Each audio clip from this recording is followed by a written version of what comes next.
Focused on justice, jury selection is happening right now for the trial of the 3 men accused of killing Ahmaud Arbery in southeastern Georgia last year. Many eyes are on the trial and whether the makeup of the jury could produce a fair ruling. Joining us now is Dray Clark, and the goal, Dray, as we know, was to find 12 jurors and 4 alternates who are impartial. Tell us what we know so far.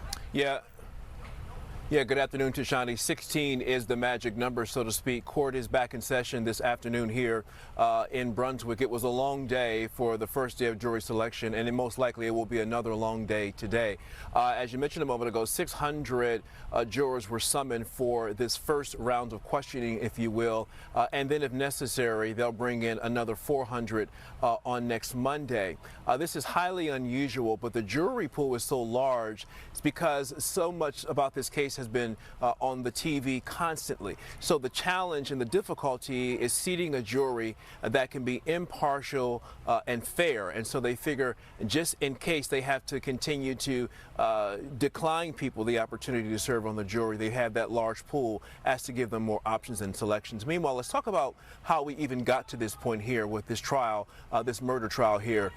It was Gregory and Travis Nelson, a white father and son duo, along with their neighbor, William Bryan. They're all facing multiple charges, including murder. It was February of 2020 when 25-year-old Ahmaud Arbery was jogging through his neighborhood just on a day much like today, a sunny day.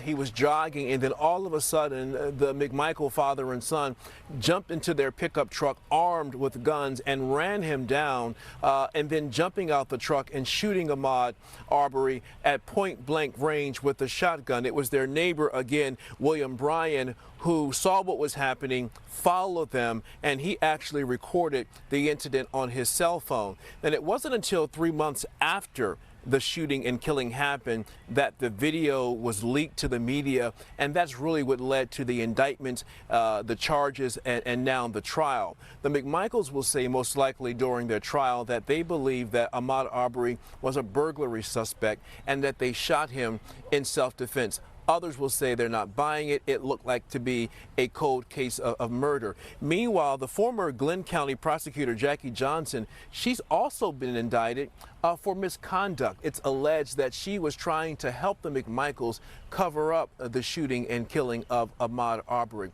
Meanwhile, a number of jurors questioned yesterday. They're bringing them in groups of 20. Of the 20 that were questioned yesterday, 12 of them were let go. The other 8 were brought back. They were asked questions like, do you have a negative opinion or outlook on the defendants? Do you think the Confederate flag is a hate symbol? Certainly some of them indicated yes, and they were dismissed. They will not be serving on the jury. We should also mention that on day 1, Ahmaud Arbery's mother and father were sitting in the courtroom as well, sitting and listening. We've only seen his father here at the courthouse today. Tashani. Dray, it seems the crowd outside the courthouse continues to grow. Can you walk us through exactly what's happening?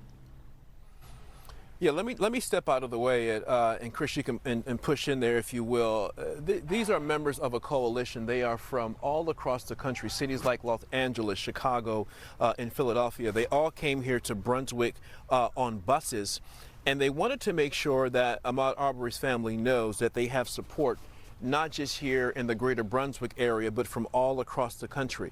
They want to make sure to hold the prosecutors and everyone involved in this case accountable. So they have been here since yesterday. They are out here again today, again, making sure that they do everything they can to get justice for Ahmaud Arbery here. So this, again, this case has generated so much media attention, but it also has sparked demonstrations and protests, not just here in Georgia, but all across the country. And now, just like when we follow the George Floyd situation and the Derek Chauvin murder trial, the eyes of the world will also be watching what happens here in small Brunswick, Georgia here, to see if, in fact, these 3 white men who are accused of murdering this 25-year-old black man will be found guilty as charged.